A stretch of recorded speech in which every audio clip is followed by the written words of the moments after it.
The family of Masons in Texas is primarily composed of the Grand Lodge of Texas and its 846 subordinate lodges. Those 846 subordinate lodges are the homes for now approximately 90,000 Masons.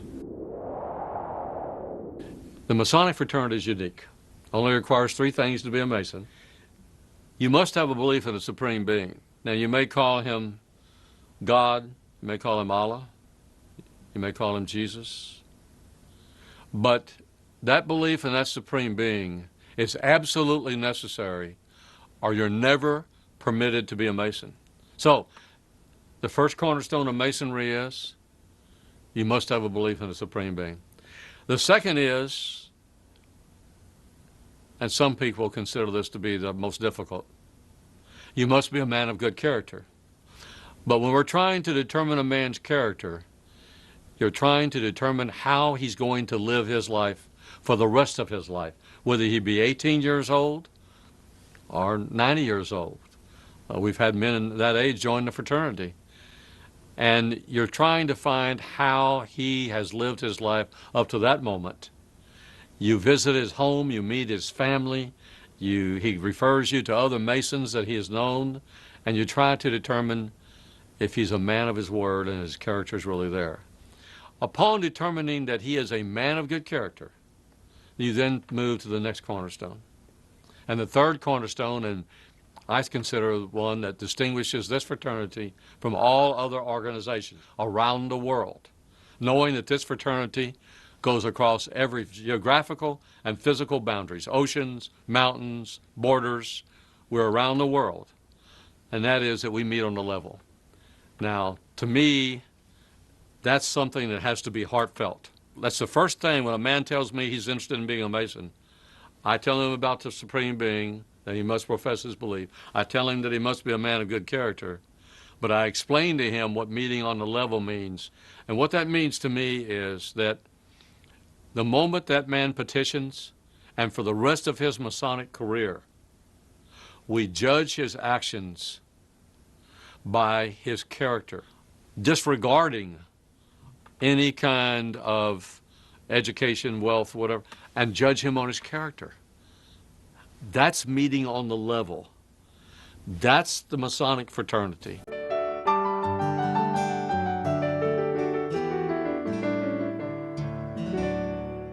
The history of Texas and the history of Masons are tied closely together.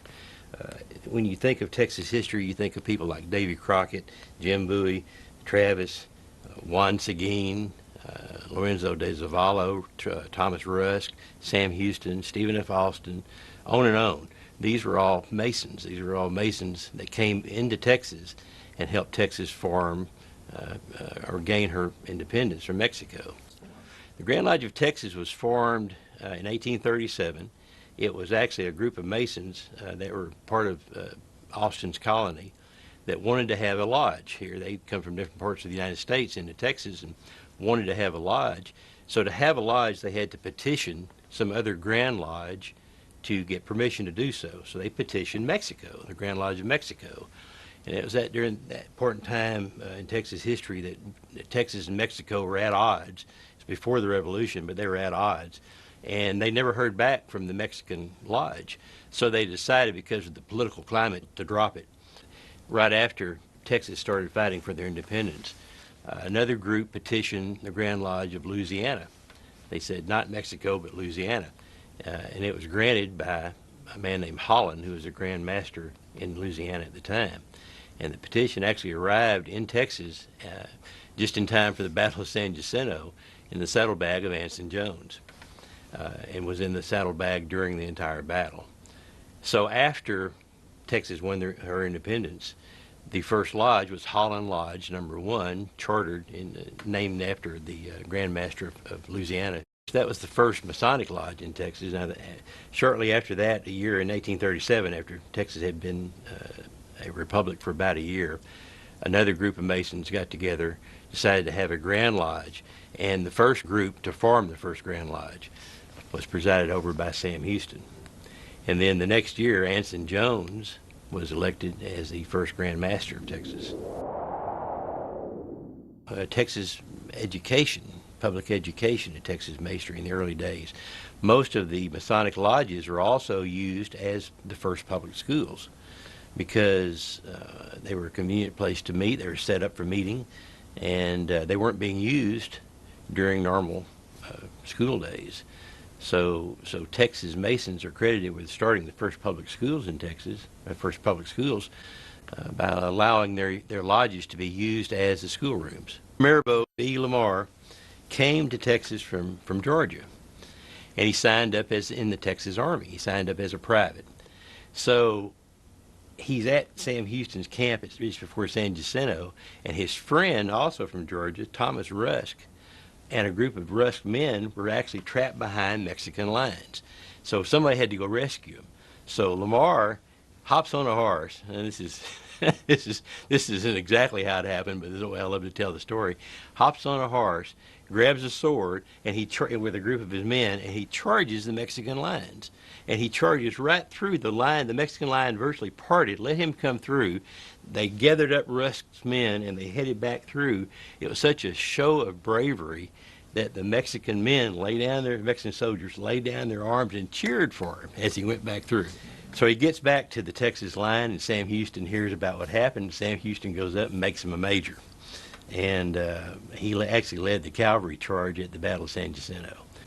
And when Lamar was the second president of the Republic of Texas, Lamar is known as the father of education in Texas.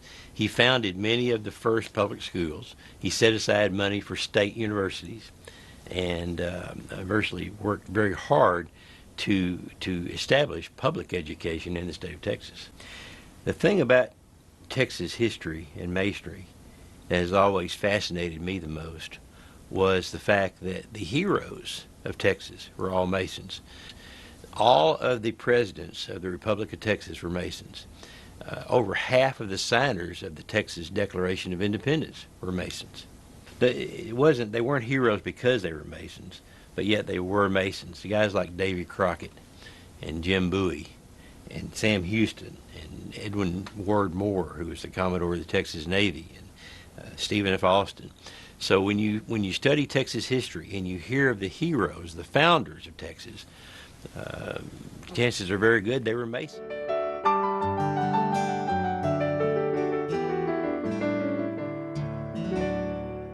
My family has gotten involved in Masonry by becoming members of certain groups that are available to them. My wife got involved by being a member of the Order of Eastern Star, which is a Masonic group for women and men, but women have to have a Masonic affiliation. It could be any male relative, or if their mother was an Eastern Star, that allows them to participate as well. My daughter has gotten involved through the International Order of Rainbow for Girls, which is a Masonic youth group for girls that teaches leadership and civic responsibility. And then there are also ways for those that have sons that like their boys to participate can join the International Order of Demolay. Each youth group teaches and stresses important moral lessons and values. They teach civic responsibility. You learn leadership skills, and you also create bonds, worldwide bonds that are lifelong and lasting. One of the things I enjoy about Masonry and appreciate is being able to travel around the world and being accepted no matter who you are and where you're from.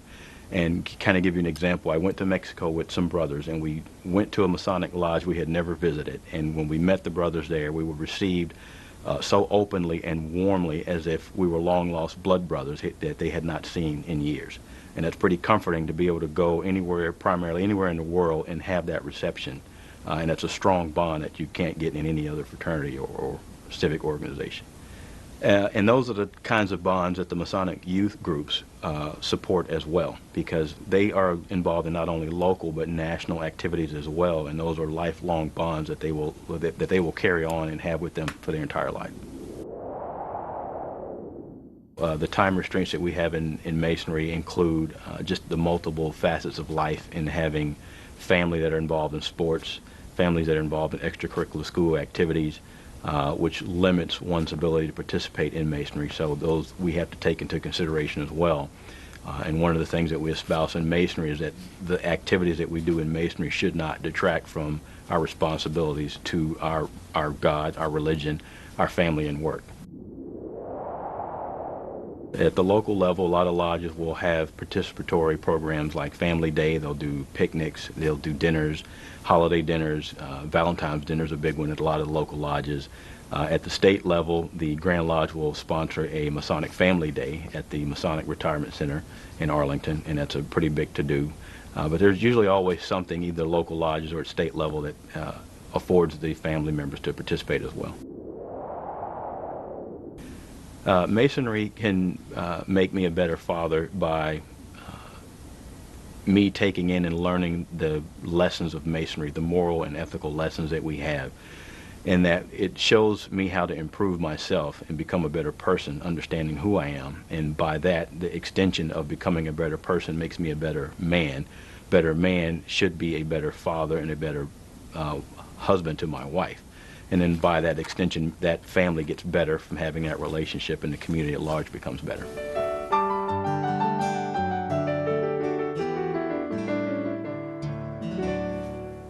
There's this thought out there that Masonry is a secret society. It's actually pretty far from the truth when you think about it. Masonry, aside from, a couple of modes of recognitions, our handshakes and our words, and specifics to our ceremonies, we can share almost anything else. We could talk to you about the teachings of our fraternity. We could talk to you about the morals of our fraternity. We could talk to you about the lessons within our fraternity. And in fact, most Masons, especially Masons my age, will be eager to share those with members of the outside community. If you want to be a Mason, you have to ask to be a Mason. Nobody's going to come up to you and ask you to join our fraternity. It's part of our heritage, it's part of our tradition, and there are some very particular reasons why you will never be asked to be made a Mason. But if it is your desire to become a Mason, you need to find a Mason, you probably already know one, and tell them that you want to become a Mason. And what they'll do is they'll invite you to join their lodge, they'll invite you to meet with the brethren there, and after you get to know the brethren in the lodge, and they know you, then they'll give you a petition once they feel comfortable, and you feel comfortable with them. You fill out the petition, there are several questions on there, and once you get that filled out, you turn that in to a lodge, and then that lodge at its next stated business meeting will assign a committee, and this committee will be comprised of 3 other Masons. Their job is to investigate you as a candidate for Masonry and to make sure that your intentions are pure, that you want to join for the right reasons, but also to make sure that you're a good man. Masonry's stated purpose is to take a good man and make him better, not to take a bad man and make him good. And there's some very serious reasons for that. The main one being is we are a brotherhood, and we take care of each other, we look after each other. And we want to make sure that we only allow good men to become Masons. So really what this investigation process is for is to make sure that we're letting in quality candidates to then try to help them to improve themselves and make themselves better men. So that's kind of the walkthrough of how to first obtain a petition and then the process afterwards. Masonry teaches through ritual. This is the only organization that I know of that teaches through degrees.